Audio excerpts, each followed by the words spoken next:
first question. So. Ready? No, I'll just go a little. Are we ready? Yep. Obviously, just got in a lot of really good work. Really, both first and second group got over 60 plays of really good live football.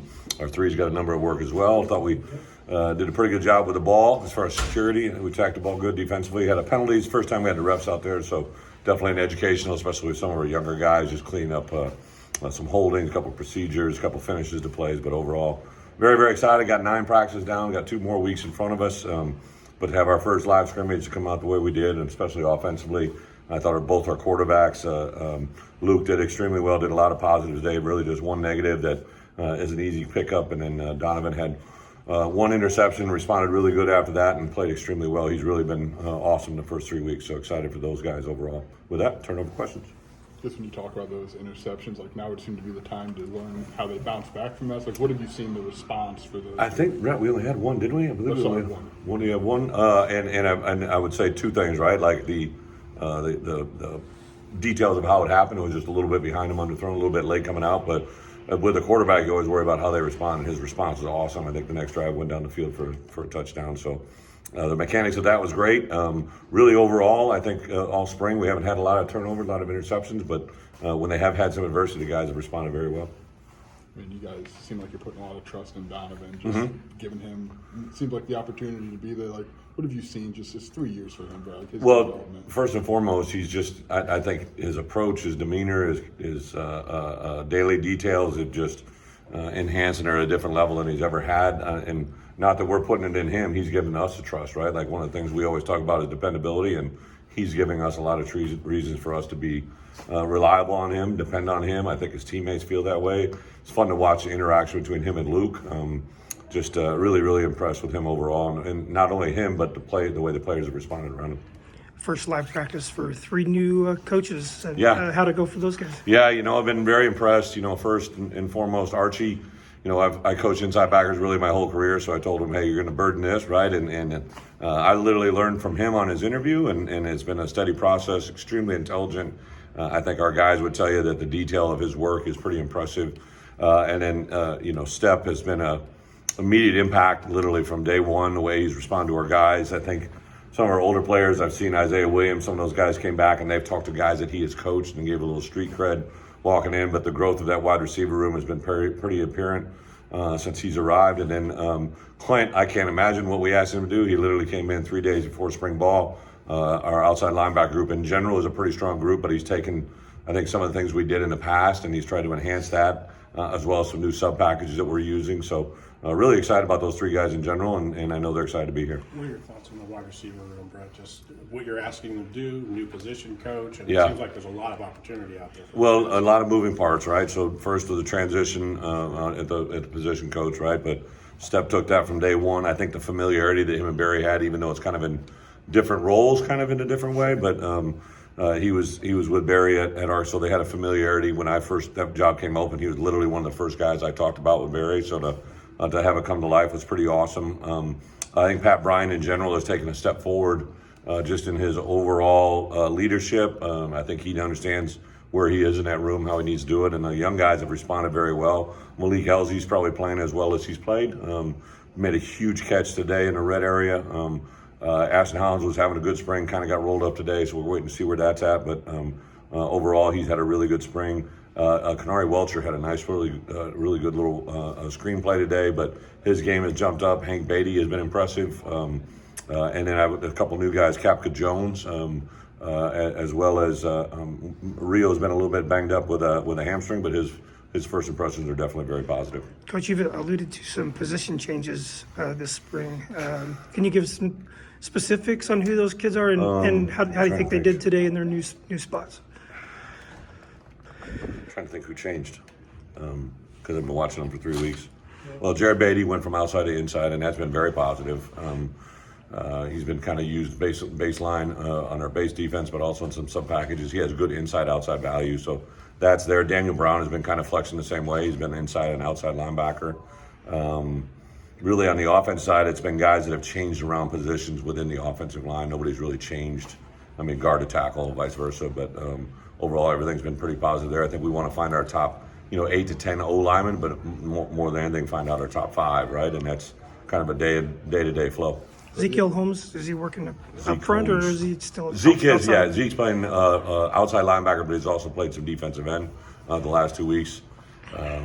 But yeah, really in our sub packages, they literally do both. But Zeke's been, I think, very impressive. Just he's never really played down in there, and some of the things we're asking him to do, he's been a solid guy for us in there. And then our new guys have been really impressive. I think Dennis Briggs, if you ask anybody, he's been very impressive to everybody in the room. But you guys didn't have Dez at this time Yeah. last year, really, for most. Like, what have you seen from him in the Yeah. offseason and in the spring ball? Yeah, I think Dez for sure is an interior player, a guard. We kind of thought one back forth guard to tackle. I think he could have some value at tackle, but we're playing mainly a guard.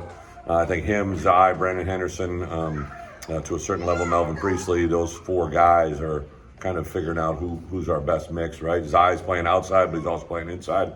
Our left side, Geske and J.C. Davis have been pretty solid. I think they're firm over there, but some of those other guys could pop over to that left guard spot as well. And then Josh Kreutz continues to be very impressive at center. And the other day, Archie had talked about Dylan's obviously back Yeah. in practice. And he Yeah. said it just kind of feels different when Dylan's out there. What have you seen him build on from such a significant role last season? Yeah, so in week 3, it was the first week we'd had Dylan back. He got banged up in week 1. He's been back. He practiced Tuesday, Thursday, and also out there today. Today there was a big contact play, that I kind of was like, okay, he's back. But his presence, his awareness, his ability to communicate. Kanena's not out there as well, right? So really our 2, and really James Kreutz isn't out there. So our top 3 returning inside players. But Daniel Brown's been awesome. Seth Coleman playing a little bit of inside backer has been really good.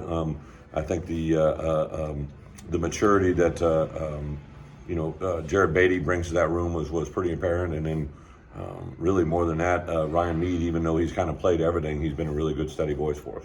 The open spot on the staff, is that something you said down the road that you'll fill that I got later?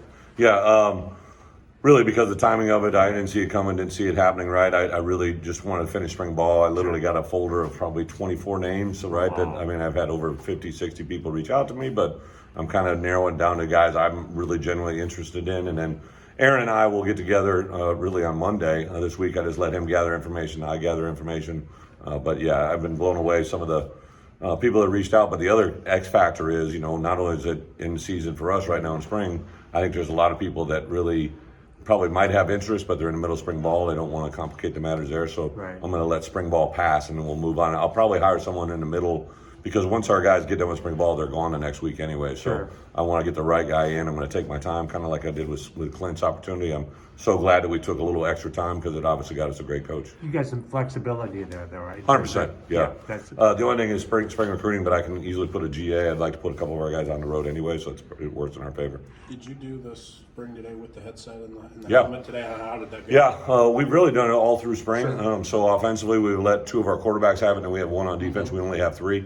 The first 2 weeks we experimented having because D Rose wasn't out there. We put it in Miles. Sure. He loves it. Barry and the quarterbacks love it. Today we don't have the functionality of turning off in 15 seconds, but we had managers tapping them today, so they knew they couldn't talk because we were trying to make it as realistic as possible. I think players and coaches are very excited about As the it. live bullets flew today, you feel like it was? It was. I haven't really talked to him yet, but it was definitely functional. And then when we have the other byproduct of that is when you have the other quarterback in there, right? Because we had 3s and 4s going, you had to go in there and you could see the effect that it has when you don't have it. Any breakout guys today that maybe Aiden Lawfrey and surprised you? Josh, I think Aiden Lawfrey had a couple of big runs, but Aiden Lawfrey and Josh have been very impressive through the spring. Capka Jones made a couple of really nice plays today. I would say the quarterbacks were very consistent. Our top 2 guys were really good. I think up front, Dennis Briggs. I can't have a play, but he's been very impressive through the first couple of weeks. Daniel Brown, also a very explosive player. Seth Coleman and Gabe, I really limited those guys. So we limited Pat Bryant, Gabe Ackas, Seth Brown, Dennis Briggs, and a couple other guys on reps. With Daniel Brown, since you're strong at the outside linebacker position, is there a thought to try to get him on the field with the other playmakers at the same time rather than? I think you always want to get the rotate? best players on the field, but that's what you come to games for. I can guess who you have in the women's tournament title game. I can guess who you First off, congrats, Coach Shauna Green, right? She's my neighbor. I give her a honk every day going past there, right? I watched that the other night. At the end of it, we were in a meeting, so I got out of that. And then last night I was Bachelor this weekend. My wife's out of town on a dance trip with my 2 little girls, so I was taken in that game last night. I think just an evolution of I've always been close to that side of it, right? Even when I was going back to Iowa with Vivian Stringer, I was close. Sure. When I went to college, I was friends with a lot of the women's basketball players, right? To see the growth of that sport's been pretty awesome for me to watch. I was going back and forth with Josh Whitman last night, hey, can you? I'm sitting here watching a women's basketball game on a Friday night and looking excited to watch the game here Saturday night, right? But just couldn't be more proud or happy for Brad and Sean on what they were able to accomplish in postseason. Who you got in the men's Final Four? Oh, I don't go that far. I don't know enough about basketball. I just sit there and watch. There's been more like people saying that basketball player could play football. But tell me the reality. That's harder than we think. I always said, so when I grew up in the era of Michael Jordan, right, and then I began to recruit the state of Illinois in the mid to late 90s and the early 2000s, I always say Michael Jordan ruined a lot of really good football players, right? Because a bunch of 6'2", 6'4" guys think they're going to be the next Jordan, right? But I've always said that, right? I think there's a lot of really good basketball players that make ideal tight ends, and then you see different stories, obviously Coleman was having some fun on social media the other day, and I said, hey, if this is serious, I'd love to entertain it, but it's a different sport, right? Sure. But it's a concept where I think at certain positions there is a lot of crossover about the ability to score and make things happen in the red area, especially. Have What you kind guys do that? Have you had guys do that football? No, I've never had a basketball Okay. player on my team. Okay. What kind of growth have you seen from Luke Altmaier, just in terms of his Yeah. maturity and leadership? Tank and I met in the out of season just about when the players came back to, put Luke into that mold, into that role, right? And he's really, I think, made a conscientious effort in January, February, March before spring ball ever arrived, just to have that leadership and that voice and that presence, right? He just doesn't have, that's not a natural thing to him. He leads well, but he's more of his leadership traits are very intentional, right? Like a lot of good one-offs, lunches, brunches, breakfast, right? And that stuff. And we need that quarterback to have that assertive voice, and I think he's definitely made a huge step in that right direction. And I think our players feel it. But you guys, we've talked a lot about the transfers you've added in. Yeah. 3 weeks, you guys seem really excited about this transfer class. Yeah. What have you seen, not necessarily guy by guy, but just collectively that they can? Well, just their presence, their awareness. Jake Rosh, our equipment manager, he literally hit me up about just these guys are so much different from guys we brought. Like, we were very diligent. We went after these guys for a long time, made sure they checked the box in several different areas, right? And Cole Russ, the presence, the awareness. Melvin Priestley brings a little something. J.C. Davis at the tackle position, and 3 guys on the defensive line. Chase Canada had a pick today that might have been a pick 6, right? Those guys have made immediate impact, not only with our players, but in the locker room, which I think was a big deal. Thank you. Thank you, Coach.